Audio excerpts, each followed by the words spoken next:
Good morning dear student. आज हम इस वीडियो में अवतल दर्पण के उपयोग, उत्तल दर्पण द्वारा प्रतिबिंब का बनना तथा जो दर्पण में दूरियां ली जाती हैं इसकी चिन्ह परिपाठी, दर्पण सूत्र, दर्पण के आवर्धन का सूत्र आदि का वर्णन करेंगे। इसके पहले वीडियो में हम अवतल दर्पण के द्वारा प्रतिबिंब का बनना बताए थे। तो देखिए, अवतल दर्पण के द्वारा प्रतिबिंब 6 स्थितियों में बनता है, लेकिन हम दैनिक जीवन में अपने व्यवहार में अवतल दर्पण से जो 6वें स्थिति का प्रतिबिंब बनता है उसी का उपयोग करते हैं। यानी अवतल दर्पण का उपयोग चेहरे का सीधा तथा बड़ा प्रतिबिंब देखने के लिए किया जाता है। 5 स्थितियों में प्रतिबिंब उल्टा बनता है, तो उल्टे प्रतिबिंब का उपयोग हम लोग नहीं करते हैं। जो 6वें स्थिति है, मतलब जब वस्तु को अवतल दर्पण के ध्रुव और फोकस के बीच में रखते हैं तब वस्तु का प्रतिबिंब दर्पण के पीछे आभासी, सीधा और वस्तु से बड़ा बनता है। तो बस इसी स्थिति का उपयोग हम लोग कर देते हैं। क्या करते हैं, दर्पण के सामने अपना चेहरा इस प्रकार से रखते हैं कि हमारा चेहरा दर्पण के फोकस और ध्रुव के बीच पड़े, जिससे दर्पण के अंदर या उसको पीछे भी कहते हैं, हमारे चेहरे का बड़ा प्रतिबिंब बने। बड़ा प्रतिबिंब बनता है तो जो चेहरे पर दाग धब्बा या छोटे बाल होते हैं वे भी दिखाई देने लगते हैं। कहने का अर्थ है, अवतल दर्पण का उपयोग शेविंग के लिए किया जाता है, या शहरों में जो अच्छे ब्यूटी पार्लर्स होते हैं उनके दीवारों में अवतल दर्पण ही लगे होते हैं, जिससे चेहरे के सभी दाग धब्बे या छोटे बाल स्पष्ट रूप से दिखाई देते हैं, उनको हटाया जा सकता है। फिर दूसरा उपयोग है, डॉक्टर मरीजों के दांत का बड़ा प्रतिबिंब देखने, डॉक्टर मरीजों के दांतों का बड़ा प्रतिबिंब देखने तथा नाक, कान और गले की जांच करने के लिए अवतल दर्पण का उपयोग करता होगा। आप लोग दांत के डॉक्टर को देखे होंगे, मुंह के अंदर एक स्टील के फ्रेम में बंधा हुआ छोटा सा अवतल दर्पण होता, मुंह के अंदर डाल करके दांत में जो कमियां होती हैं उसको देख लेता है और फिर इलाज करता है।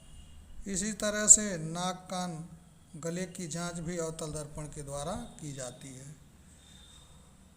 अवतल दर्पण का उपयोग, अवतल दर्पण का उपयोग टार्च और मोटर कारों की हेडलाइट में किया जाता है। अवतल दर्पण का उपयोग टार्च और मोटर कारों की हेडलाइट में किया जाता है।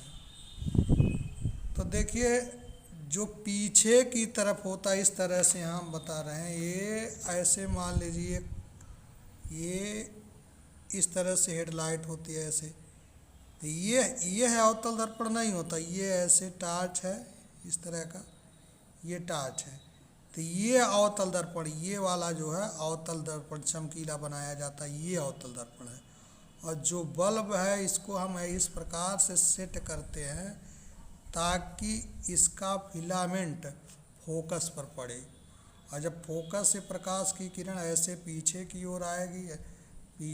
ओर आएगी तो इस चमकदार तल अर्थात अवतल दर्पण से टकरा करके जो प्रकाश की किरणें फोकस से आती हैं, परावर्तन के पश्चात मुख्य अक्ष के समांतर ऐसे दूर तक जाएंगी, इस तरह से दूर तक जाएंगी, ऐसे दूर तक जाएंगी। यानी अवतल दर्पण का उपयोग जो है प्रकाश किरणों के पुंज को, बीम को बहुत दूर तक भेजने के लिए किया जाता है। इसलिए इसका उपयोग गाड़ियों की हेडलाइट में और टार्च में किया जाता है। तो ये तो अवतल दर्पण का उपयोग था। देखिए, ये कई बार पूछा गया है कि गाड़ियों के हेडलाइट में कौन सा दर्पण प्रयोग किया जाता है। तो गाड़ियों के हेडलाइट में अवतल दर्पण का उपयोग किया जाता है। अब उत्तल दर्पण पर आ जाते हैं। उत्तल दर्पण पर, तो उत्तल दर्पण द्वारा प्रतिबिंब का बनना, पहले उत्तल दर्पण द्वारा प्रतिबिंब का बनना देख लेते हैं। यह M1 M2 एक उत्तल दर्पण है, उत्तल दर्पण है जिसका ध्रुव P है और फोकस F है। तो इस जब वस्तु अनंत पर रखी होती है, इसके सामने वस्तु जब बहुत दूर हो, यानी इस उत्तल दर्पण के सामने जब वस्तु बहुत दूर हो, तो वस्तु के सभी बिंदुओं से दो प्रकार की किरणें चलती हैं। एक मुख्य अक्ष के, देखिए इसे समांतर ऐसे आ रही, यहाँ से मुख्य अक्ष के समांतर। तो एक्चुअली में परावर्तन के पश्चात तो ऐसे गुजरेगी ऐसे, लेकिन जब हम इसको पीछे की ओर बढ़ाएंगे तो ये दोनों प्रकाश की किरणें फोकस से आती हुई प्रतीत होंगी, इस फोकस से आती हुई प्रतीत होंगी। तो जब वस्तु अनंत पर होती, मतलब उत्तल दर्पण के सामने जब वस्तु बहुत दूर होती है, तो उसका प्रतिबिंब बिंदुवत फोकस पर बनता है। एक बिंदु के समान बहुत छोटा फोकस पर बनता है, जो हम आँखों से स्पष्ट रूप से नहीं देख सकते हैं। यानी जब वस्तु अनंत पर स्थित होती है तो इसका प्रतिबिंब फोकस पर आभासी, सीधा और अत्यधिक छोटा बनता है।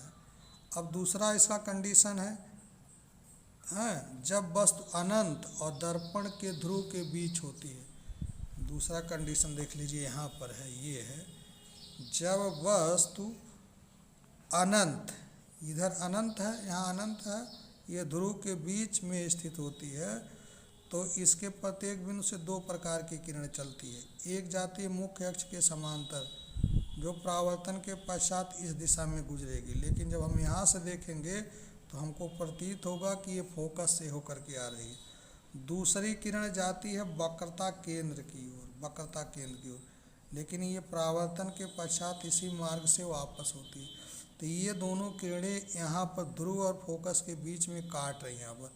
यहाँ पर हम मुख्य अक्ष का लंब डाल देंगे, तो ये जो लंब की लंबाई छोटा सा है, ये छोटा सा है, लंब की लंबाई छोटा सा ए है, और ए डैश बी डैश यही वस्तु का प्रतिबिंब है।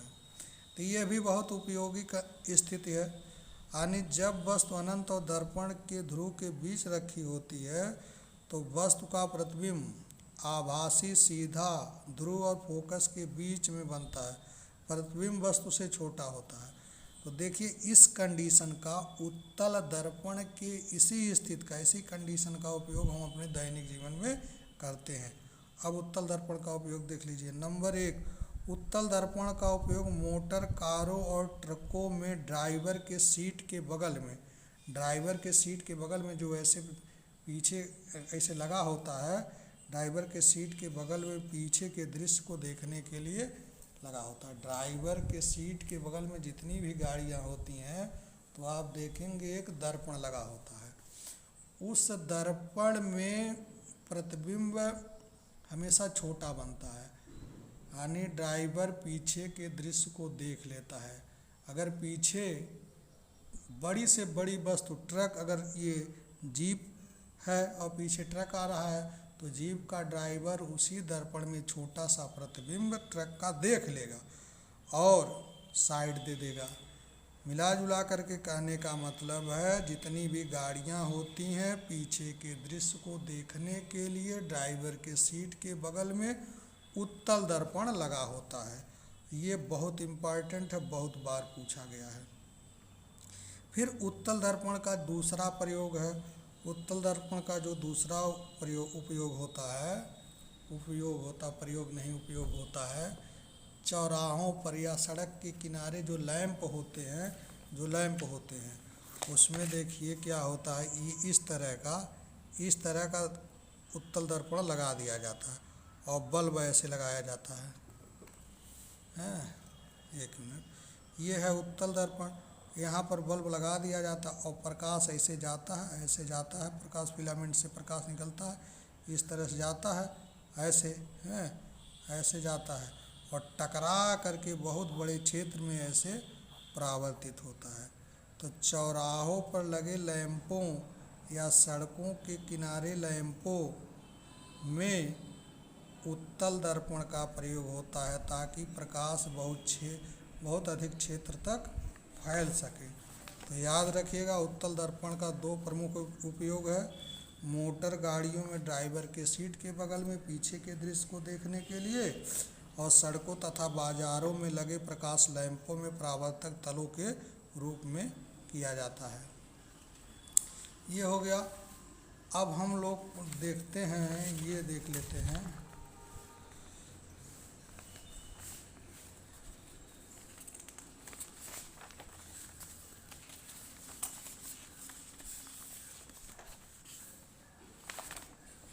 हाँ, ये गोलीय दर्पणों द्वारा परावर्तन की चिन्ह परिपाठी।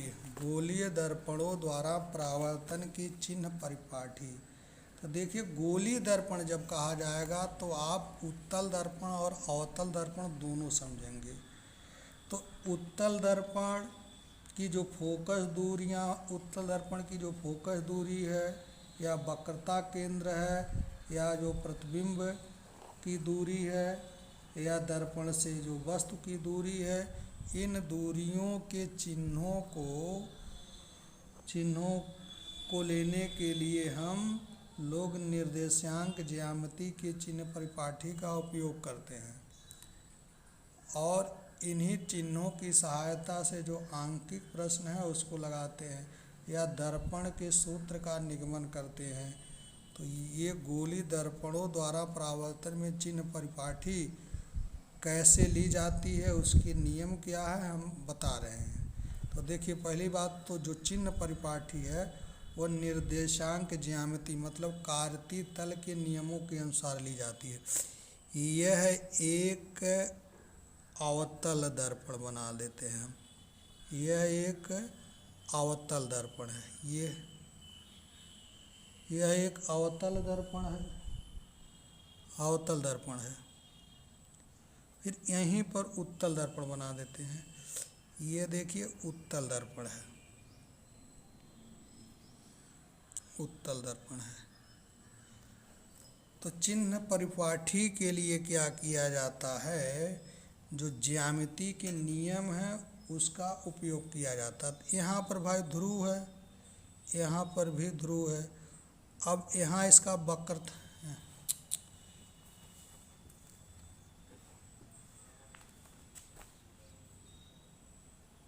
तो देखिए ये M1 M2 अवतल दर्पण है, अवतल दर्पण है। ये M1 M2 उत्तल दर्पण है, उत्तल दर्पण है। हाँ, अच्छा, तो क्या करते हैं, ये इसका ध्रुव है, यहाँ भी इसका ध्रुव है। ये वक्रता केंद्र होगा, इसका वक्रता केंद्र इधर होगा, और ध्रुव और वक्रता केंद्र को मिला देंगे, ध्रुव और वक्रता केंद्र को मिला देंगे। ऐसे यहाँ भी ध्रुव और वक्रता केंद्र को मिला देंगे। तो ये मुख्य अक्ष है, मुख्य अक्ष है। ये हमारा यहाँ पर फोकस रहेगा, यहाँ पर भी मुख्य फोकस रहेगा। मुख्य फोकस कहें या फोकस कहें, एक ही बात है। तो देखिए, इसमें जो चिन्ह परिपाठी है और निर्देशांक ज्यामिति के नियमों के द्वारा ली जाती है। तो हम क्या करते हैं, जो ये मुख्य अक्ष है, मुख्य अक्ष है, यह मुख्य अक्ष है, प्रिंसिपल एक्सिस है, यह भी मुख्य अक्ष है। तो पहला नियम यह है कि मुख्य अक्ष को हम एक्स अक्ष मान लेते हैं। मुख्य अक्ष को, मुख्य अक्ष को मान लेते हैं एक्स अक्ष, एक्स अक्ष मान लेते हैं। अब इस दर्पण के ध्रुव से एक लंब डाल देते हैं। ये दर्पण के ध्रुव से लंब डाल दिए, यहाँ भी दर्पण के ध्रुव से एक लंब डाल दिए, ऐसे। तो दर्पण के ध्रुव से जो हम लंब डाल रहे हैं, इसको मान लेते हैं वाई अक्ष, यानी मुख्य अक्ष में ध्रुव से जो लंबवत रेखा गुजरती है, ये वाई अक्ष होता है, ये वाई अक्ष हो जाएगा। ये हो गया, यानी यह एक्स अक्ष हो गया, ये हमारा वाई अक्ष हो गया। यह एक्स अक्ष है, ये वाई अक्ष है। तो देखिए, इस तरह से अब हम केवल इसको देखें तो ये प्रथम, ये चतुर्थांश है, द्वितीय, तृतीय, चतुर्थ, निर्देशांक ज्यामिति के अनुसार। अच्छा, तो इसमें जो पहला नियम होता है इस परिपाठी के अनुसार, पहला नियम ये है कि हम प्रकाश की किरण को सदैव बाईं ओर से ही डालते हैं। पहला नियम कहता है कि प्रकाश की किरण को हम बाईं ओर से डालेंगे, यानी प्रकाश की किरण को हमेशा ऐसे बाईं ओर से डालेंगे, इस तरह से प्रकाश की किरण को बाईं ओर से डालेंगे। ऐसे यहाँ भी प्रकाश की किरण को बाईं ओर से डालते हैं, ऐसे प्रकाश की किरण को बाईं ओर से डालते हैं। आप कभी भी प्रकाश की किरण दाईं ओर से नहीं डाल सकते हैं, मतलब इस तरह का आप इस तरह का उत्तल दर्पण नहीं बना सकते हैं, ये ऐसे हैं, इस तरह का उत्तल, देखिए इस तरह का अगर अवतल दर्पण बनाएंगे, अवतल दर्पण, तो गलत हो जाएगा, क्योंकि तब हमको प्रकाश की किरण दाहिने ओर से डालना पड़ेगा, दाहिने ओर से, जो कि गलत हो जाएगा। प्रकाश की किरण सदैव बाईं ओर से डाली जाती है, तो यह प्रकाश की किरण सदैव बाईं ओर से डाली जाती है। पहला नियम हो गया, प्रकाश की किरण को हम सदैव बाईं ओर से डालेंगे। और दूसरा नियम है, सभी दूरियां दर्पण के ध्रुव, ये है सभी दूरियां, ये ध्रुव है ना, सभी दूरियां दर्पण के ध्रुव और मुख्य अक्ष के अनुदिश नापी जाती है। यानी जो भी दूरी हमको नापना होगा, यही इंच पटरी रखेंगे, ऐसे नापेंगे या इधर नापेंगे, यानी सभी दूरियां दर्पण के ध्रुव और मुख्य अक्ष के अनुदिश नापी जाती हैं। ये दूसरा नियम हो गया। तीसरा नियम ये कहता है, आपतित प्रकाश की दिशा में, आपतित प्रकाश की दिशा में, ये आपतित प्रकाश है तो आपतित प्रकाश की दिशा इधर होगी, आपतित प्रकाश की दिशा इधर होगी, यानी आपतित प्रकाश की दिशा ये है, इधर प्रकाश जा रहा है। आपतित प्रकाश की दिशा में नापी गई समस्त दूरियां धनात्मक होती हैं।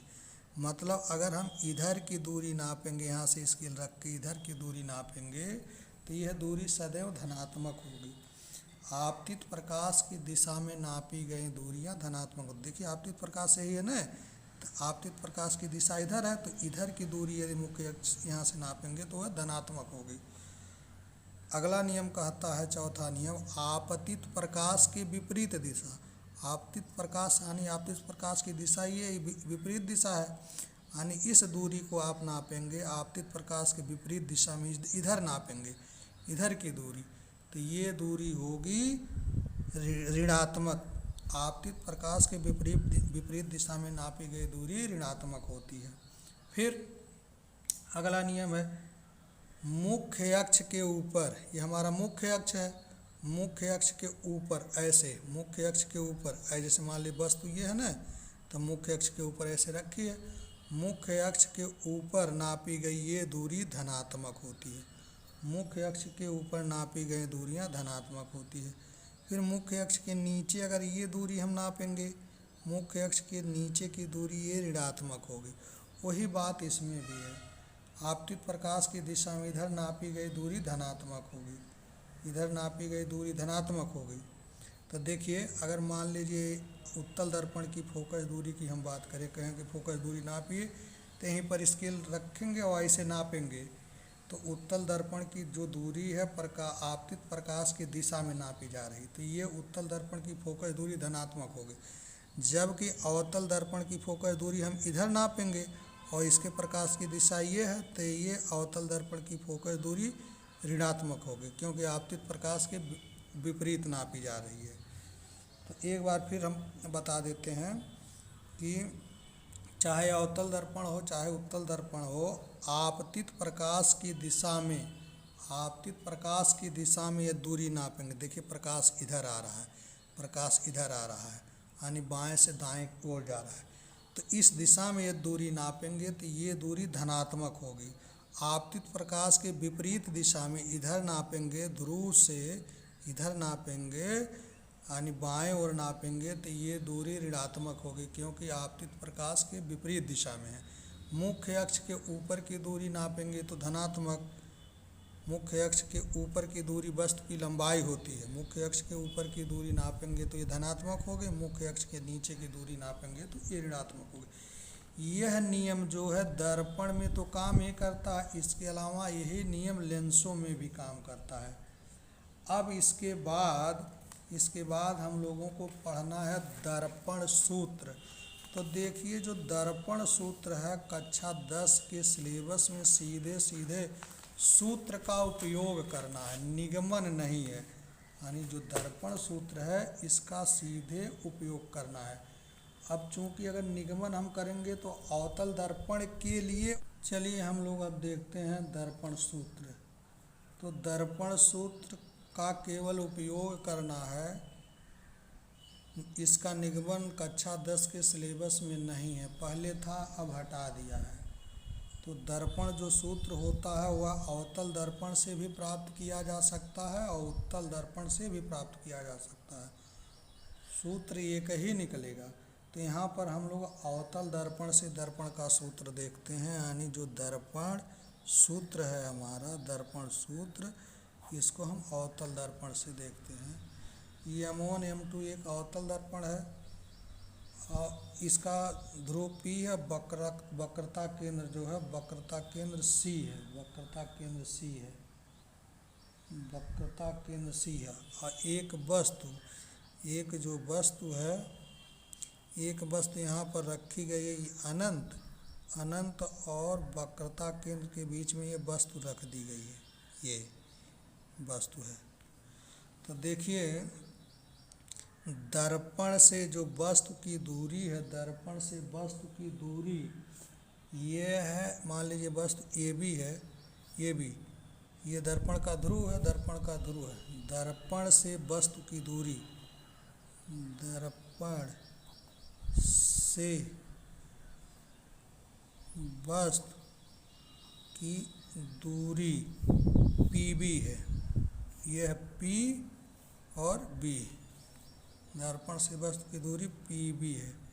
तो PB बराबर हम क्या करेंगे, इस दूरी को हम U अक्षर द्वारा व्यक्त करेंगे। और चूँकि यह दूरी हम इधर नाप रहे हैं तो ये ऋणात्मक हो गए, क्योंकि प्रकाश इधर से आपतित होगा तो उसके विपरीत में नाप रहे हैं। तो ये दर्पण से वस्तु की दूरी PB बराबर U। अब इस कंडीशन में जो प्रतिबिंब बनता है, प्रतिबिंब को बना देते हैं। देखिए ये प्रकाश की किरण ऐसे आ रही है तो परावर्तन के पश्चात ये फोकस से जाएगी, ये फोकस से गई। दूसरी प्रकाश की किरण ऐसे वक्रता केंद्र से जाएगी, वक्रता केंद्र से जाएगी। तो ये परावर्तन के पश्चात इस तरह से इसी मार्ग से वापस लौटेगी, परावर्तन के पश्चात ऐसे वापस लौट गई। तो यहीं पर वस्तु का प्रतिबिंब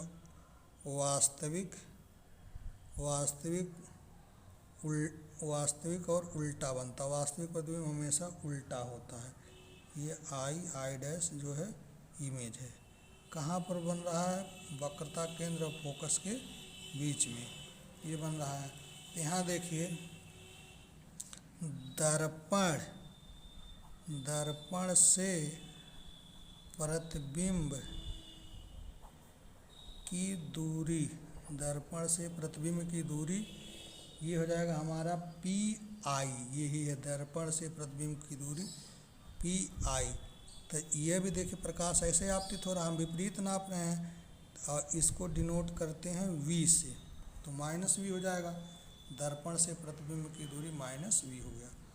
अब यहाँ पर दर्पण की फोकस दूरी, ये जो अवतल दर्पण है, यानी अवतल दर्पण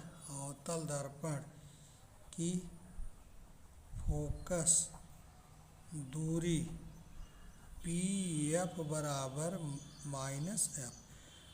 तो यहाँ पर जो हमारी तीन राशियाँ निकल कर के आ रही हैं, दर्पण से वस्तु की दूरी U, दर्पण से प्रतिबिंब की दूरी V, दर्पण की फोकस दूरी F। और जब ये चिन्हों के साथ ले करके पूरा निगमन करेंगे तो जो सूत्र मिलेगा हमको जो सूत्र प्राप्त होगा 1/f बराबर 1/v प्लस 1/u। यानी ये सब चिन्ह पूरे सिस्टम से जब निगमन करेंगे तो जो ये माइनस का चिन्ह है प्लस हो जाएगा। आपको निगमन नहीं करना है, इस सूत्र को याद करके सवाल को लगाना है। यानी ये जो सूत्र है 1/f बराबर 1/v प्लस 1/u दर्पण सूत्र कहलाता है।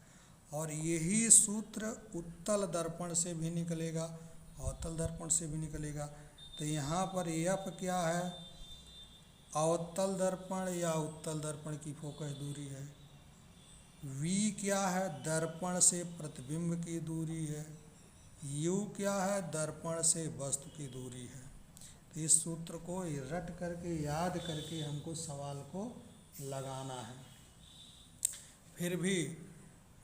फिर भी जब विद्यालय चलेगा तो हम पूरा डेरिवेशन इसका कर देंगे, जबकि डेरिवेशन आपके सिलेबस में नहीं है। अब आते हैं, देखते हैं, यही इसी में देख लेते हैं आवर्धन। ये जो आवर्धन है, आवर्धन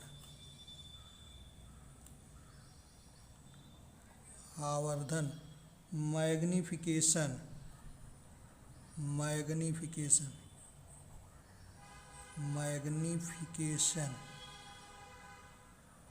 आवर्धन। तो आवर्धन भी देखिए दोनों में पढ़ना है हम लोगों को, दर्पण में आवर्धन और लेंस में आवर्धन। परिभाषा तो सेम है। यहाँ हम दर्पण में आवर्धन पढ़ेंगे तो दर्पण द्वारा कहेंगे, और जब लेंस में आवर्धन पढ़ेंगे तो लेंस द्वारा कह देंगे।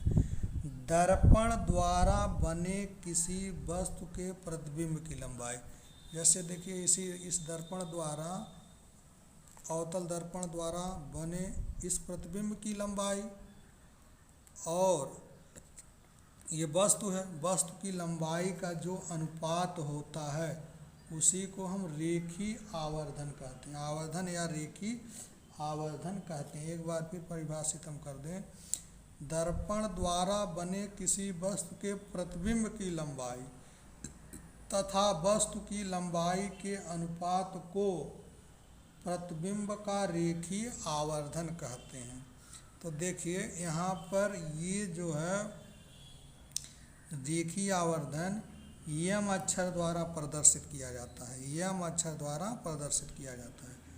यानी यम बराबर होगा प्रतिबिंब की लंबाई, प्रतिबिंब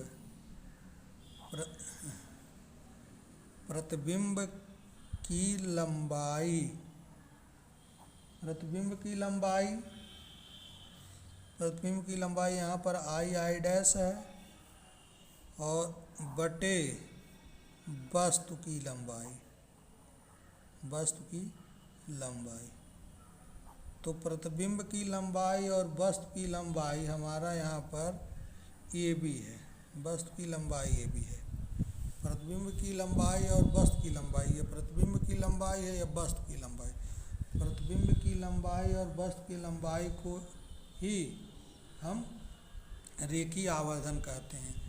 अगर प्रतिबिंब की लंबाई वस्तु की लंबाई बराबर हो जाएगा तो अनुपात 1 आएगा। आवर्धन 1 आ रहा है, किसी दर्पण का आवर्धन 1 आ रहा है तो आप यही समझेंगे कि प्रतिबिंब की लंबाई और वस्तु की लंबाई बराबर है, समान है। यदि आवर्धन का मान 1 से कम आ रहा है, देखिए प्रतिबिंब की लंबाई का मान जब वस्तु की लंबाई से कम होगा तो भाग करने पर दशमलव में मान आएगा, आगे पूर्णांक कुछ भी नहीं रहेगा, यानी संख्या जो होगी दशमलव वाली होगी। दशमलव के पहले शून्य ही होना चाहिए। तो जब दशमलव में आवर्धन का मान आता है तो प्रतिबिंब की लंबाई कम होती है, छोटी होती है, वस्तु की लंबाई बड़ी होती है। जब मान 1 से अधिक आएगा, 1 से अधिक आएगा तो प्रतिबिंब की लंबाई वस्तु की लंबाई से अधिक होगी। और इसके सूत्र का भी निगमन आपको नहीं करना है, ये तो परिभाषा के हिसाब से सूत्र होगा, लेकिन जब और हम सूत्र चित्र के द्वारा बनाएंगे तो यम बराबर निकल करके आएगा, यम बराबर ये आई बटे ओ, आई का मतलब प्रतिबिंब की लंबाई, ये बराबर हो जाएगा माइनस वी बटे यू, माइनस वी बटे यू। यानी इसको भी आप याद करेंगे, याद करेंगे।